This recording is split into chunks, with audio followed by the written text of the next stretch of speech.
A leitura será feita do versículo de número 9 até o versículo de número 13.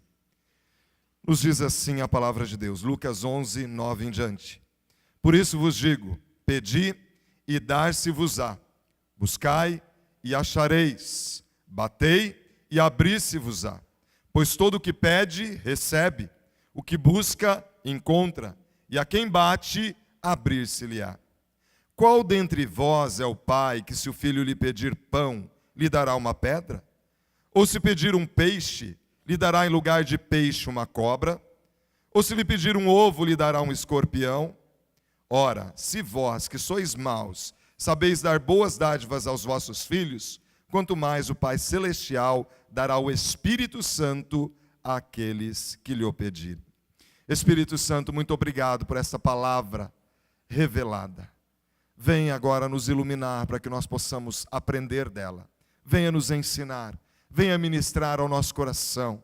Nós desejamos ardentemente a tua verdade sendo aplicada a cada coração, a cada um de nós. Por isso, desvenda os nossos olhos para que nós possamos contemplar as maravilhas da tua lei. E Deus, toma cada um de nós nesta noite, que estaremos ministrando, e ao mesmo tempo que ministrarmos, que o Senhor fale a nós também. Sopra neste lugar e traga vida ao vale de ossos secos. Que nós possamos ser um povo ousado, que depende de ti e se relaciona contigo. Ministra, Senhor, em nome de Jesus. Amém e amém. Graças a Deus. Como está a sua vida de oração?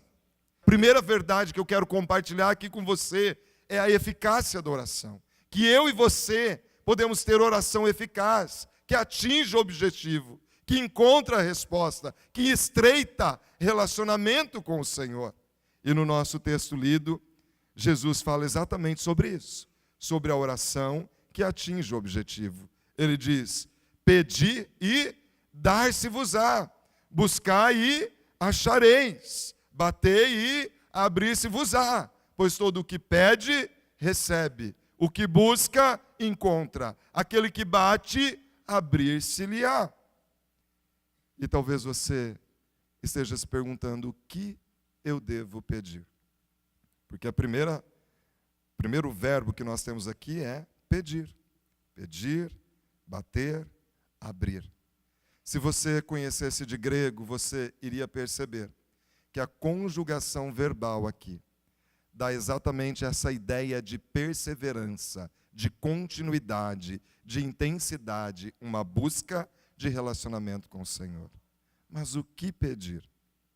O apóstolo Paulo, escrevendo aos Filipenses, no capítulo 4, versículo 6, diz assim, não andeis ansiosos de coisa alguma, em tudo, porém, sejam conhecidas diante de Deus as vossas petições, pela oração e pela súplica, com ações de graças. É preciso haver um coração grato, porque Deus responde à oração.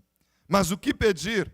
Tudo, das pequenas coisas às coisas grandiosas. E isso fala de relacionamento. Porque mesmo aquelas pequenas coisas, que tem gente que fala assim, vou ficar incomodando a Deus. Não, Ele quer que nós tenhamos vida de dependência com Ele, das pequenas às grandes coisas. Mas o que nós devemos buscar? Nós devemos buscar a presença do Senhor, o caráter do Senhor na nossa vida, o caráter de Cristo na nossa vida.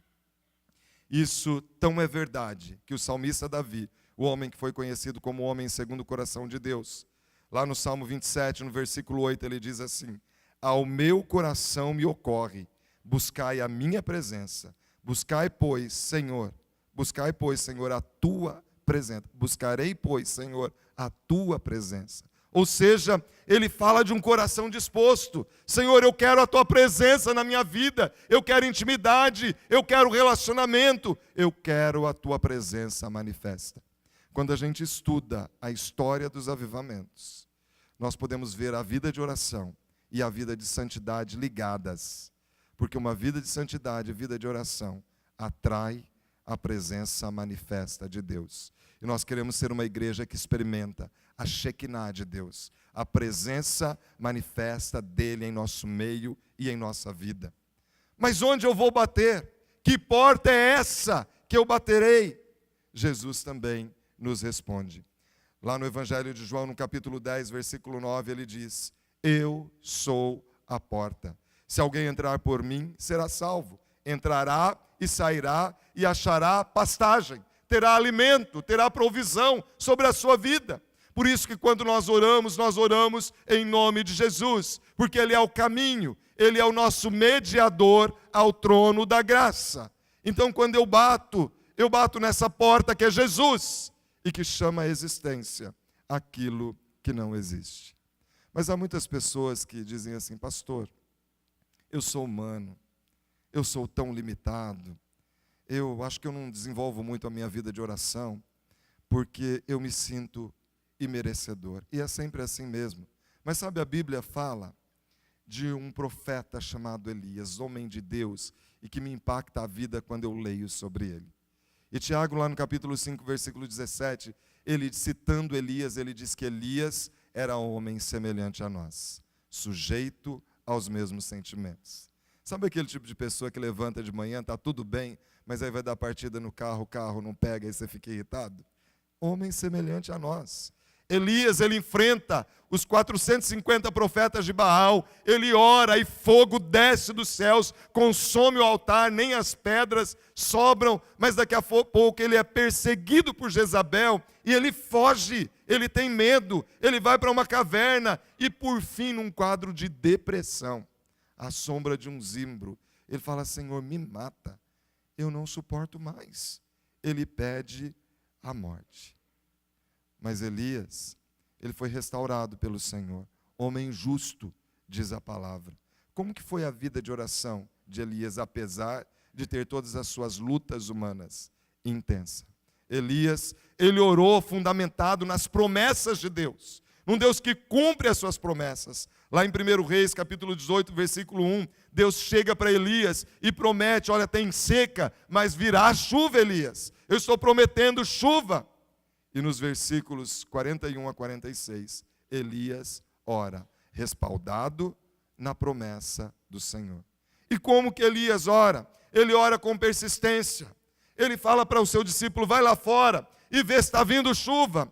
Primeira, segunda, terceira, quarta, quinta, sexta vez. Na sétima vez, vem o seu discípulo e fala: Elias, sobe do mar uma nuvem do tamanho da palma da mão de um homem. E ele diz: apressemo-nos, vem grande chuva, é o sinal da resposta do Senhor à minha oração. Oração persistente, oração com intensidade. Mas sabe, o maior de todos os homens também orou com muita intensidade. Jesus, lá em Hebreus capítulo 5, versículo 7, diz assim: ele, Jesus, nos dias da sua carne, tendo oferecido com forte clamor e lágrimas, orações e súplicas a quem o podia livrar da morte, e tendo sido ouvido por causa da sua piedade. Com grande clamor e lágrimas, era a oração de Jesus. Oração eficaz, ele diz, tendo sido ouvido por causa da piedade. Que o Senhor nos dê essa vida de piedade, vida de oração, vida de comunhão com Ele. Oração eficaz, oração que atinge o objetivo. Lembremos, oração é o elo de intimidade com o Senhor. Aleluia, oração é elo de intimidade com Deus. Em segundo lugar, porque há graça na oração. Amém? Veja o versículo 11 e o versículo 12 do nosso texto lido, que diz assim: qual dentre vós é o pai que, se o filho lhe pedir pão, lhe dará uma pedra? Ou se pedir um peixe, lhe dará, em lugar de um peixe, uma cobra? Ou se lhe pedir um ovo, lhe dará um escorpião? O próprio versículo 13 vai falar: vós que sois maus. Nós não nos achegamos a Deus por conta dos nossos merecimentos, por conta daquilo que a gente faz. Deixa eu te falar uma coisa: Deus não vai nos amar mais ou nos amar menos do que nos ama agora, do que nos ama hoje. A palavra do Senhor diz que Ele já nos amou com amor eterno e com benignidade nos atraiu. Amém, meu irmão, minha irmã? Então, muitas pessoas falam assim: mas o que é graça? Graça é concessão de bondade a alguém que não tinha direito. Como nós conhecemos, graça é favor imerecido. Nós não merecíamos, mas Deus resolveu conceder a sua graça. Nós, todos aqueles que têm hoje Cristo Jesus como seu Senhor e Salvador, antes de receber o Senhor, nós todos íamos para o inferno. Mas Deus resolveu nos levar para o céu. Amém? Isso é graça. Aleluia. E a oração é um meio de graça. Deus mandou Jesus Cristo lá para a cruz. Para quê? Para que nós, aleluia, fôssemos agraciados com essa graça do Senhor. Amém? Quantos aqui nessa noite que não merecem, que são indignos, mas estão aqui para receber o favor de Deus? Aleluia, diga amém. Aleluia, glória a Deus. Isso é graça.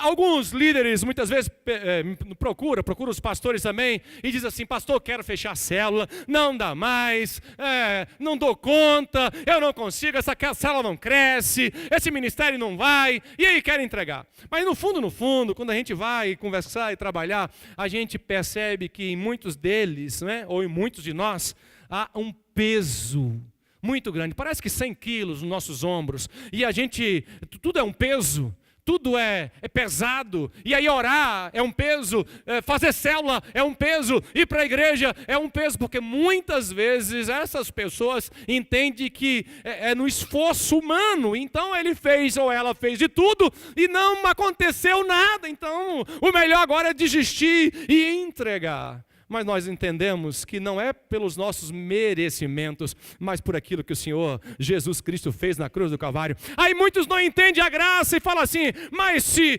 Deus nos alcançou com essa graça, então eu não vou orar mais, então eu não vou fazer mais nada. Pelo contrário, se fomos alcançados com essa graça, agora sim que nós vamos orar e buscar a Deus e nos colocar na presença do Senhor, porque fomos alcançados. Aonde abundou o pecado, superabundou a graça. Amém, meu irmão, minha irmã? Aleluia. Abraão teve 2 filhos. E essa é a minha história, tá? Não está na Bíblia. E aí então, uma foi com Agar e a outra foi com Sara. Agar teve Ismael. Agar era muito forte, robusta, saudável. E Agar então foi ao pediatra.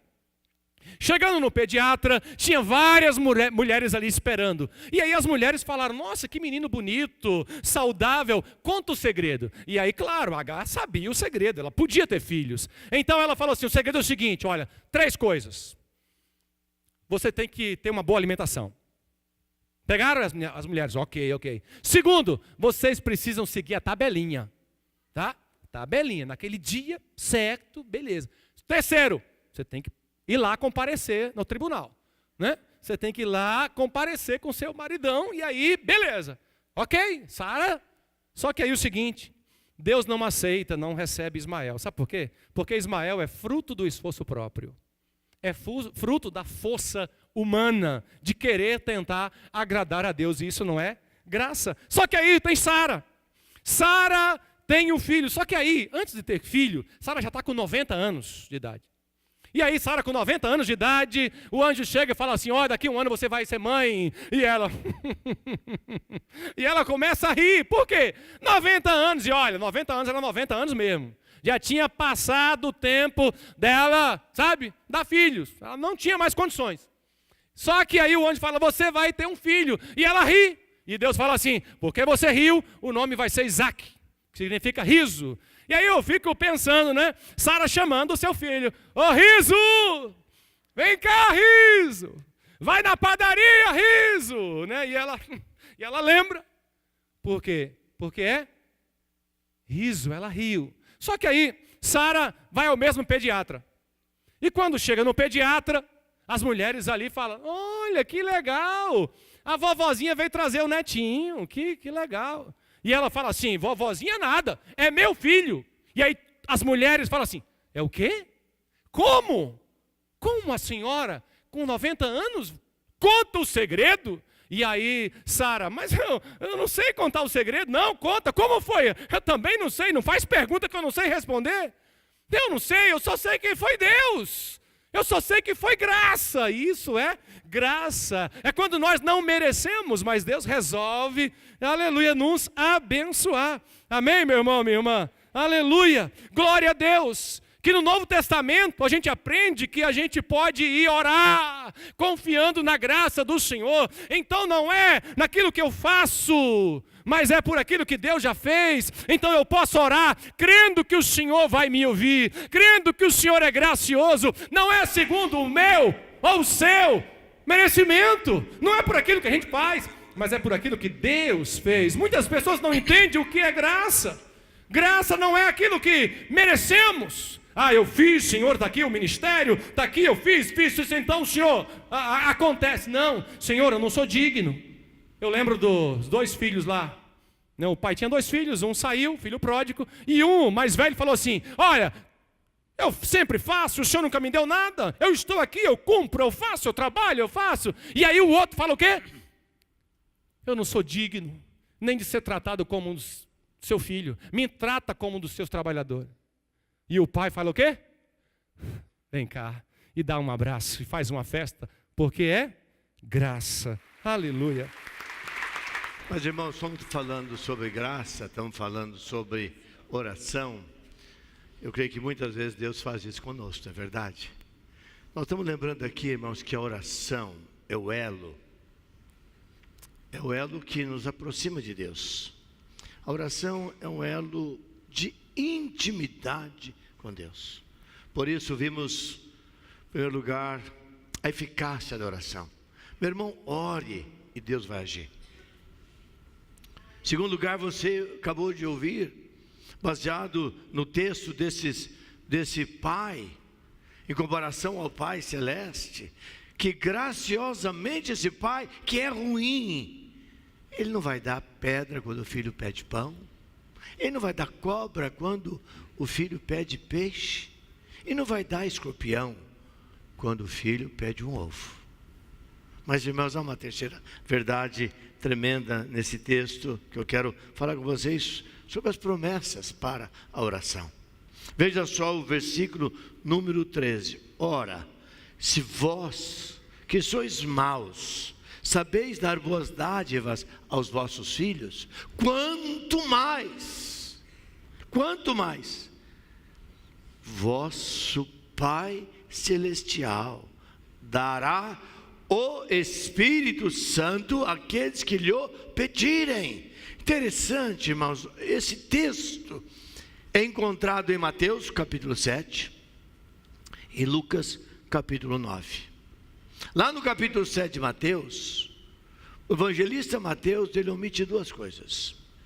Ele não fala nada lá sobre o Espírito Santo, ele fala coisas boas, ele não fala nada sobre ovo. Você sabe que o ovo é o segundo melhor alimento que tem.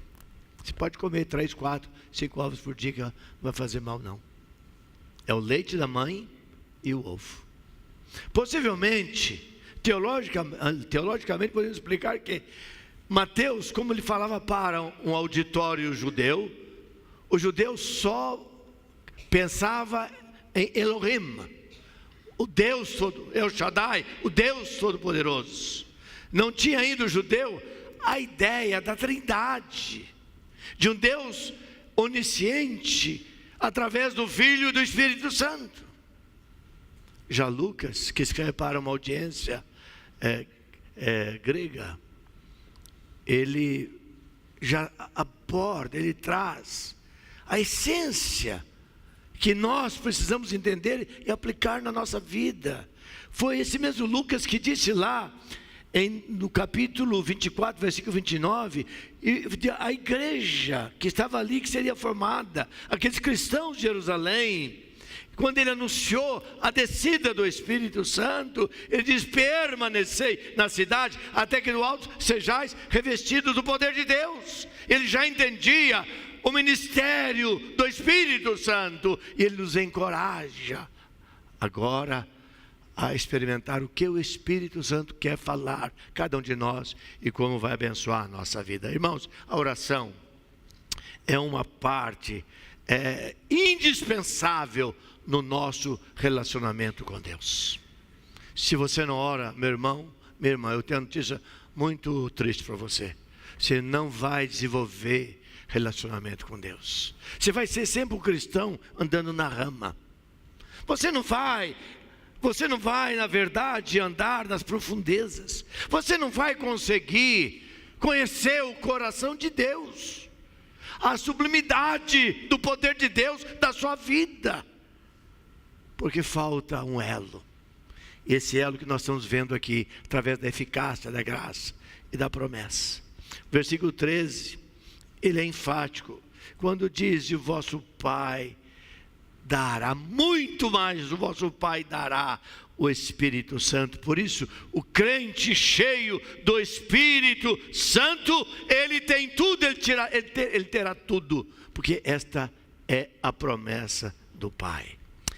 Meus irmãos, o apóstolo Paulo, um homem que desenvolveu uma vida de intimidade com Deus, lá em Gálatas, no capítulo 5, quero que você abra a sua Bíblia agora em Gálatas, capítulo 5, ele nos dá esse ensinamento, porque eu entendo que Jesus Cristo, quando estava falando aos seus discípulos, aqui narrado por Lucas, eu imagino que ele tinha em mente a ideia do fruto do Espírito.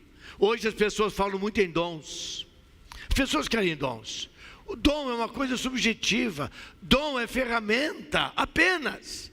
Eu nunca vi ninguém orando dizendo assim: oh Espírito Santo, dá-me o fruto do domínio próprio, dá-me amor, eu quero ser uma pessoa pacífica. Eu nunca ouvi nesses 42 anos que eu sou pastor, nem orar assim. As pessoas jogam no chão, elas fazem tudo que elas fazem, procurando outros dons, mas fruto não. Sabe por quê, irmãos? A ferramenta é subjetiva, mas o fruto, ele é perceptível, ele é visível. E olha só, veja como que Paulo aborda isso. Eu quero que seja uma lição para guardar, ou para ficar guardado no nosso coração. Versículo 22 de Gálatas 5. Mas o fruto do Espírito é amor, alegria, paz, longanimidade, benignidade, bondade, fidelidade e mansidão e domínio próprio. E diz aqui Paulo: contra essas coisas não há lei. Veja só, irmãos, o que na verdade temos que aprender hoje à noite nessa lição sobre a oração. E o que isso quer dizer com relação ao fruto na nossa vida? Nós precisamos crescer em maturidade. A igreja precisa desenvolver a sua fé. Nós precisamos de entender que Deus nos salvou, que o Senhor nos redimiu, para termos comunhão com Ele. E a oração é esse elo, não há outro. E aqui, irmãos, há a figura do fruto do Espírito Santo. A Bíblia não usa a palavra fruto no plural, sempre no singular. Contrário das obras da carne, que é sempre no plural. E eu quero dividir este fruto em 3 cachos. Eu usaria a figura, recentemente, o pastor Jefferson, pregando aqui, falou sobre esse texto, ele falou da laranja e seus gomos. Eu quero trazer outra figura hoje, do cacho da banana e das pencas da banana. Estudando, perguntando sobre a questão da banana, quem entende de banana, e falar nisso, banana está bastante cara hoje, não está? Antigamente falava, isso aqui é preço de banana, não valia nada. Qualquer coisa, você comprava um monte de banana. Hoje não, 7 quilos, R$7, R$8 o quilo de banana. O que a Wanda acabou de me dizer esses dias lá em casa. Está difícil ir no supermercado, olha como está cara a banana. Mas vamos pegar a ideia da banana. Alguém disse que se no momento lavo, se você podar não sei o que no umbigo da banana, a bananeira vai dar bananas grandes. Então vamos pensar que o fruto é o cacho, e que as virtudes, que as características são as pencas, e cada penca tem inúmeras bananas. Vamos pensar em pencas, e um cacho bem tratado, uma bananeira sadia, que não vai se quebrar por causa do peso, vai dar 9, 10 cachos de bananas grandes. Então vamos imaginar aqui esses três aspectos para a gente crescer no nosso relacionamento, meus irmãos e irmãs. Primeiro, relacionamento pensando na promessa de Deus. Deus está prometendo algo que vai, através da oração, moldar a nossa vida, vai criar alguma coisa profunda na nossa vida, vai nos fazer fortes no nosso relacionamento com Deus, e cristãos maduros, alicerçados na rocha, que pode vir a chuva, pode soprar o vento, nós vamos permanecer inabaláveis, por causa da promessa de Deus, que é respondida pela oração. Se nisso, diga amém. Então,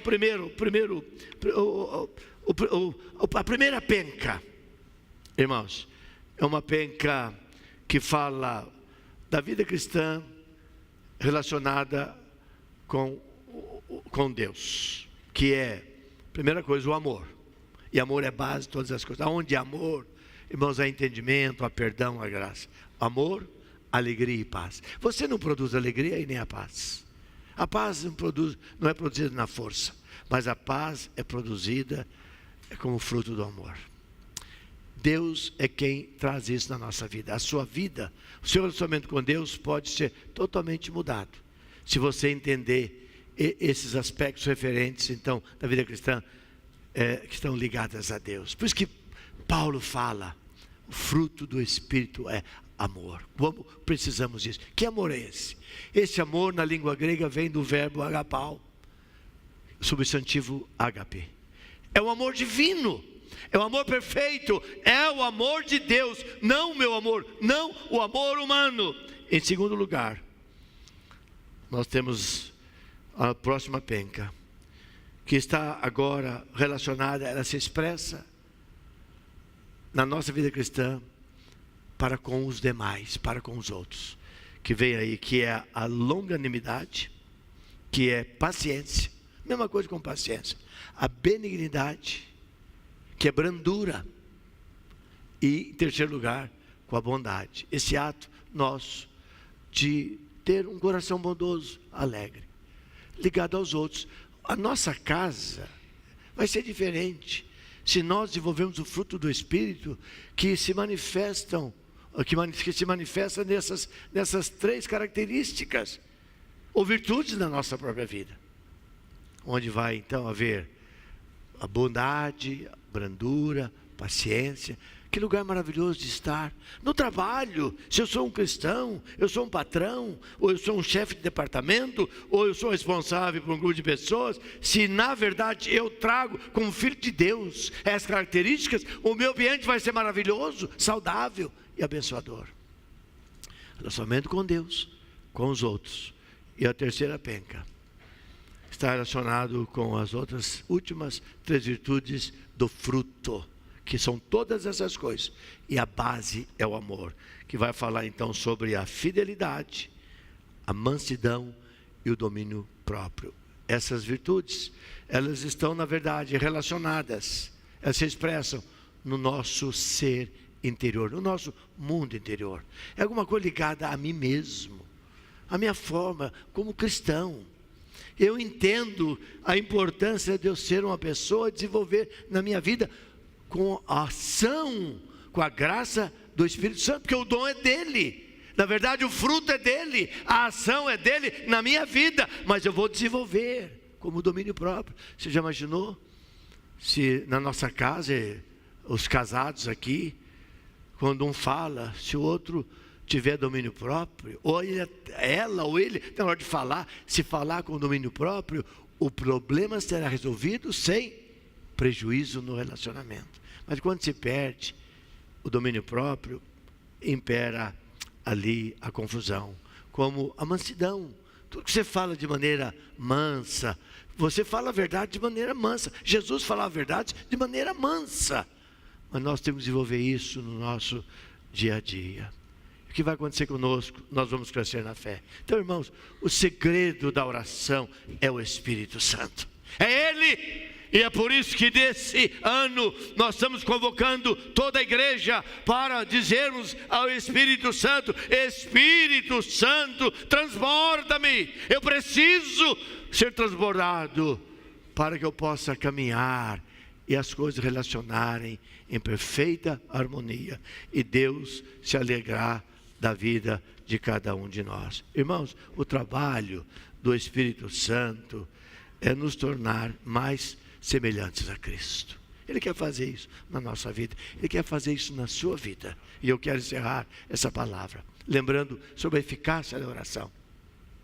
lembrando sobre a graça da oração, como estamos acabando de ver aqui, sobre as promessas de Deus na nossa vida, criando em nós e plantando em nós o amor que houve em Cristo e a graça que deve se manifestar através de nós. E o meu grande momento de conclusão é este, irmãos, irmãs. Será que nós estamos dispostos a sermos inteiramente submissos ao Espírito Santo? Nós estamos dispostos a nos sujeitar ao Espírito Santo?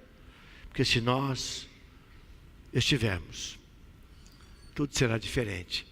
Na nossa casa, no nosso trabalho, na igreja, na célula, na família, aonde estivermos, vai imperar e reinar o amor. Porque a oração, a vida de oração, é o único elo de intimidade com Deus. Feche os seus olhos.